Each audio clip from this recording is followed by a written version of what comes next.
beautiful souls. My name is Arachnid, and welcome to Arachnid's Oracles. Happy Moon Day, everyone. This is Moon Mondays, a weekly space where we come together to align with the cosmos. Every Monday, I'll guide you through the astrology of the week, share a collective tarot forecast, and close with a healing practice. Whether that's meditation, breathwork, sound healing, yoga, or Reiki. This is your place to reset, realign, and reconnect with yourself and the universe. So let's take a deep breath together.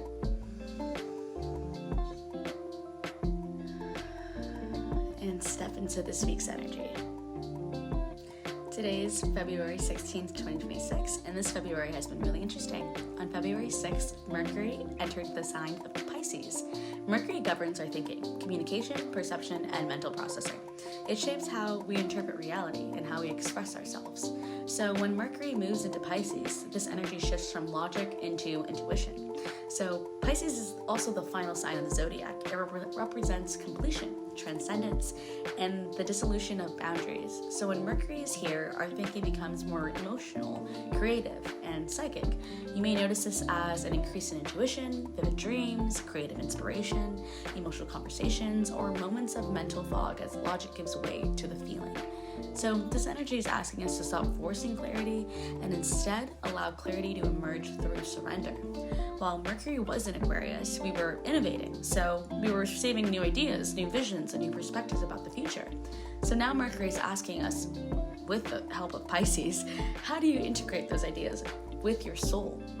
Because next week, Mercury will enter retrograde, and this will deepen this process. We'll be asked to reflect, refine, and align our mental world with our spiritual truth. This is not a time to force decisions. It's a time to listen. And just in time for Valentine's Day, Venus also entered Pisces on February 10th. Venus governs love, relationships, self-worth, beauty, and what we value. And Venus in Pisces is one of the most spiritually open placements Venus can have. This energy brings compassion, forgiveness, and emotional depth into our relationships. It softens the heart, it opens us up, but it also reveals truth.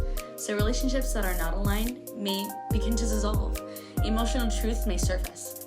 This transit also asks us, how do you show up in love? How do you value yourself? And are your relationships supporting your evolution or keeping you in cycles? This is healing energy, but healing often begins with awareness. On February 4th, Uranus went direct in Taurus after being retrograde since August. Uranus is the planet of awakening, breakthroughs, and sudden change. When Uranus moves direct forward, momentum also returns. So during its retrograde period, we were undergoing internal awakenings, questioning our stability, our security, and our foundations. Now with Uranus moving forward in Taurus, we are beginning to build new structures based on those realizations. Taurus is an earth sign. It builds slowly, intentionally, and sustainably. This is not chaotic change. This is evolutionary change. The foundations you are building now are meant to support your future self.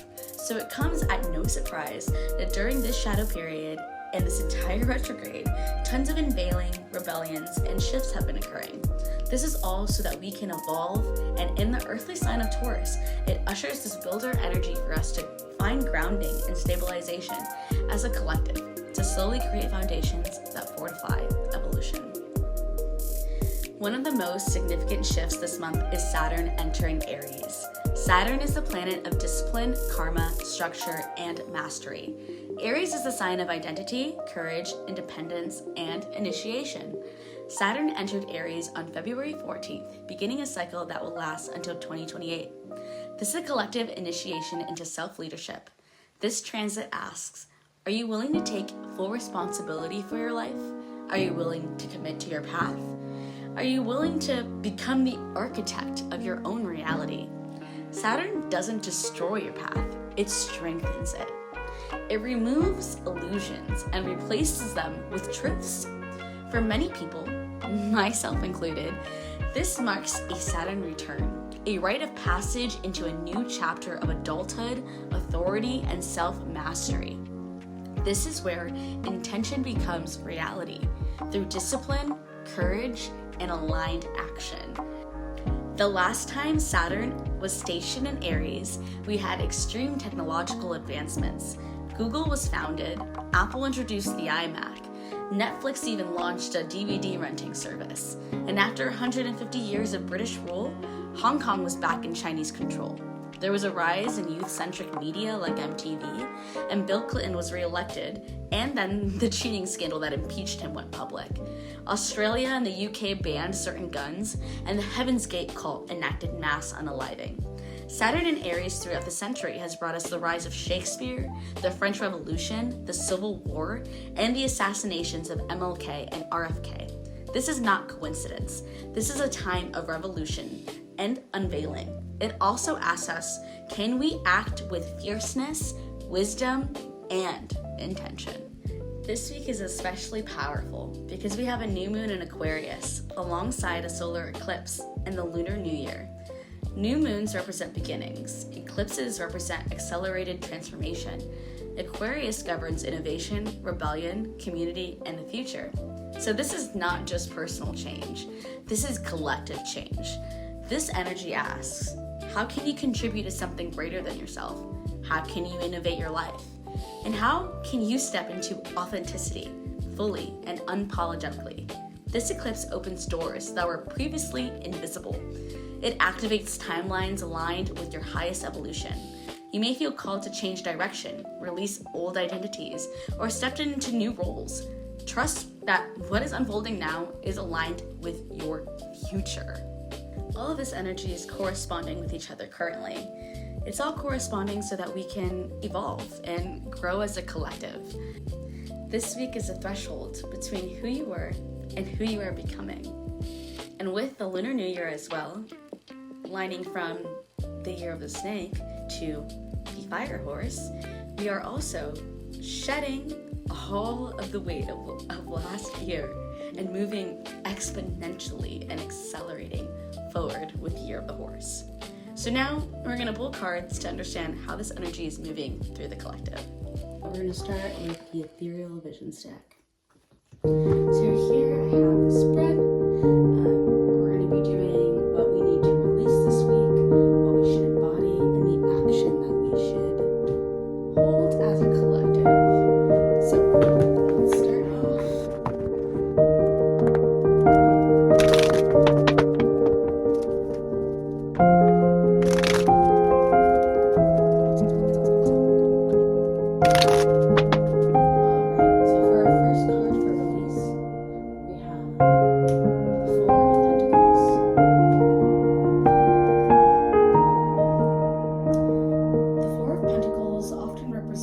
holding on too tightly. You see how she's holding on to this right here. Or a fear of a loss of instability and emotional darkness. It's a scarcity mindset, so I feel that what we need to release is exactly that. It's asking us to release old wounds, old patterns, and desired control over what we can't really control. Also, letting go of any fear that we have as well. I see in this how she's just tiptoeing on these two pentacles, not really having that stable grounding.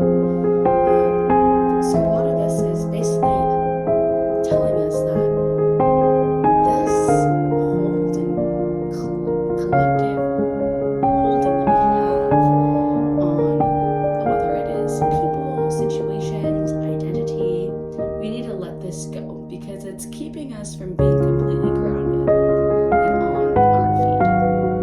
So that's what we need to release this week. Now for what we need to embody. For what we need to embody, it is Three of Wands in reversed. This is so that we can learn to embody, I believe, patience and trust, while trusting that things are still forming. So keeping that faith. When this is an upright position, it's more about vastness and expansion and moving forward. But here in this reverse position, it's a lot about delays and maybe some frustration. But it's also telling us to trust the unseen and trust that things are moving behind the scenes. It might make us question our path and question whether we're going the right place, but trusting that the movement is really happening beneath the surface and not really forcing the outcome, which really corresponds with releasing the stagnant energy. Because this is basically telling us that right now we are collectively having this moment, this pause, if you will, but it's not a pause. It's so that everything, all the energy can have a place to sit and find its settling space. And so that we need to collectively embody faith and embody trusting that while that is happening. So the next is our action. So what are we as a collective acting out on? All right, so it says 8 of Wands. Whew, this is an awesome action card. So 8 of Wands brings sudden movement, news, communication, opportunities. And with this reading being for the week, it says a lot. It says that if we can release all that we are holding on to, and we can embody trust in the process and have faith in our path, then we will see alignment and energetic acceleration. We will see breakthrough energy, fast developments, clarity, opportunities appearing seemingly almost out of nowhere. So overall, collectively, I see this as a release, trusting, and a movement. So we need to let go so that we can trust the process and so that momentum can actually return. Collectively, this reading basically states that we shouldn't cling to what feels heavy.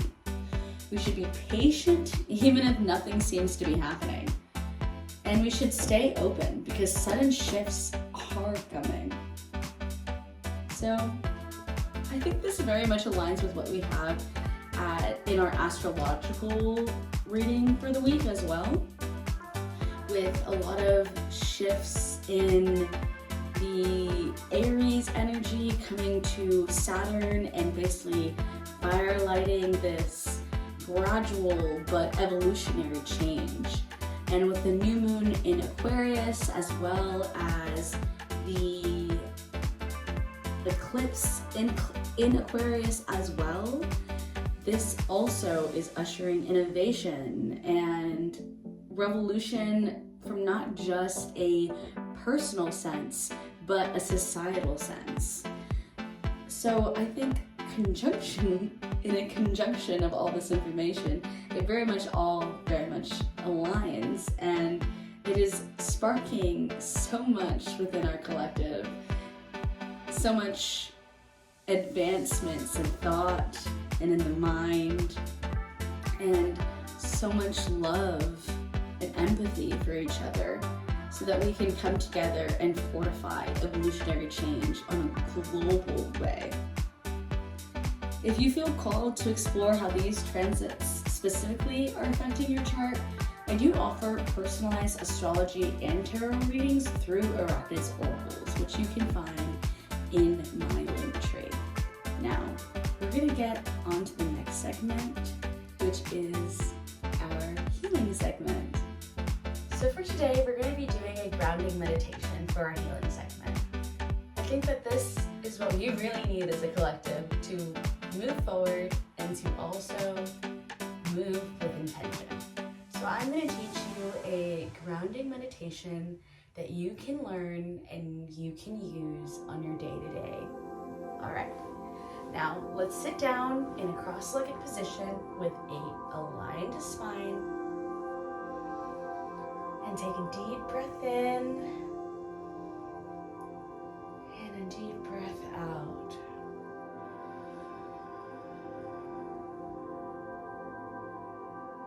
Another deep breath in and deep breath out.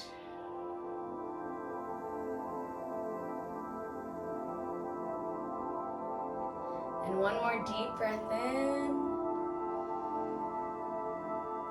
And sigh it out.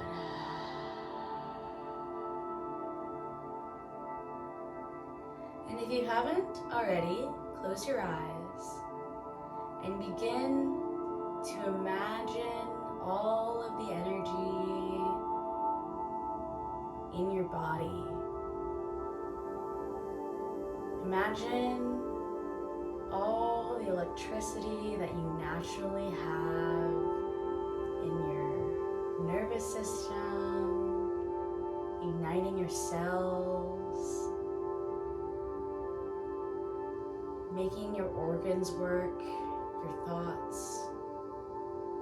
And imagine all this energy buzzing. And imagine this energy bursting like a light through the crown of your head.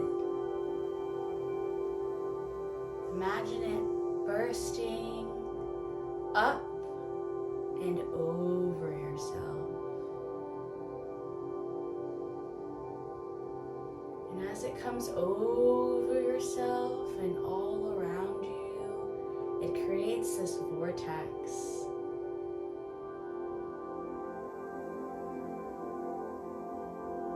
And as it creates this vortex, we feel our energy moving up through our feet, out of the crown chakra, down, back down towards the feet, in an array around ourselves. And now imagine this energy, your energy, touching the earth. Imagine your energy penetrating the earth, going deep and deep and deep and deep and deep and deep and deep into the earth's crust, into the earth's dirt and heat, until it hits its core, the core of the earth's energy. And it touches yours. And when it touches yours, it starts to energize and re-energize your energy.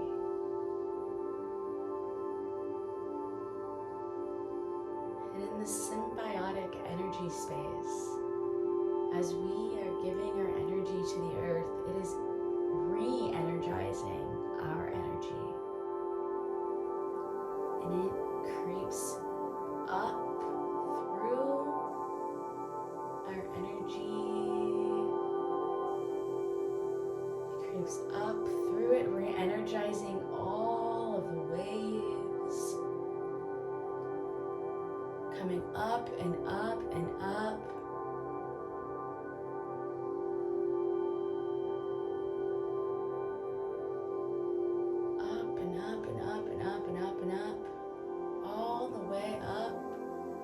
Our feet, feeling it in our feet, feeling it in our legs and our knees, our joints, help us move every single day, going into our pelvic region, cleansing the energy of our root, cleansing the energy that connects us to our earth, to our foundation, to our grounding self, connecting to our sacral space where we feel secure and sensual and able to connect with each other. And going into our navel space where we connect to ourself, to our inner power, our fierceness, our endurance, and it's coating all of our organs, our stomach area. And as it reaches upwards into our lung space, where our ribs are, our sternum, then hitting our heart. And opening our hearts up and cleansing out all that wishes to bury ourselves. All that wishes to bury ourselves and keep us from opening up that heart to each other, to our world, to ourselves, igniting empathy for one another and for our neighbors. And as it hits our throat and coats our throat, it opens up the channel for expression, for authenticity, for truth, for receptiveness, vitality. And as it coats our throat, it goes into our mouths, opening up our voices,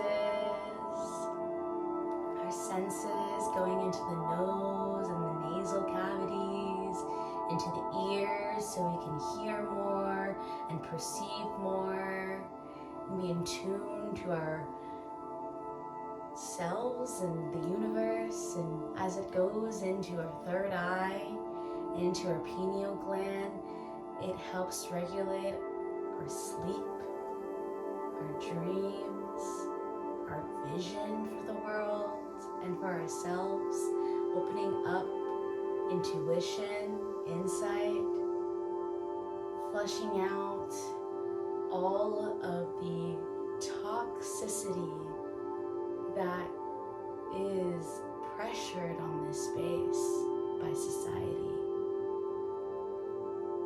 As the Earth's light and re-energizing energy that it wishes to aid us further throughout our bodies, and as we feel this energy go through and through and through and through and replenish our crowns, replenishing our connection with the divine, replenishing our connection with the universe, with our ancestors, with those who have come before us to help us learn and to grow past the past.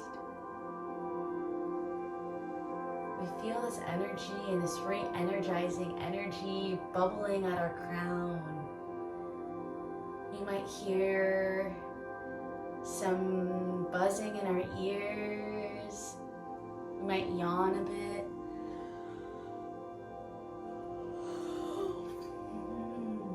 Bring oxygen and flow to our brain as this energy bubbles and explodes outwards and upwards, hitting that star chakra that connects us to the universe and to the cosmos, that connects us to the beyond.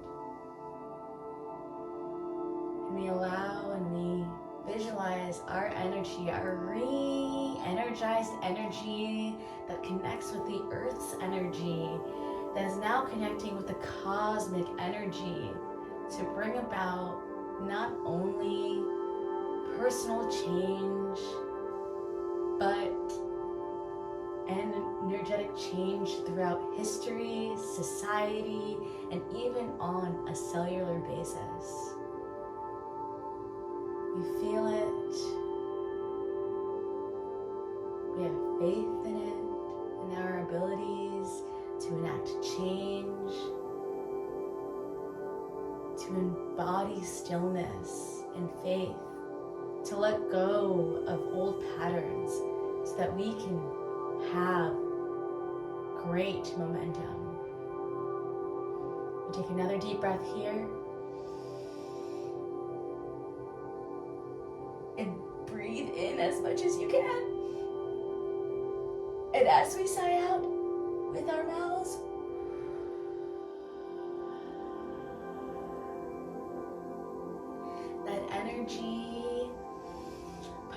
together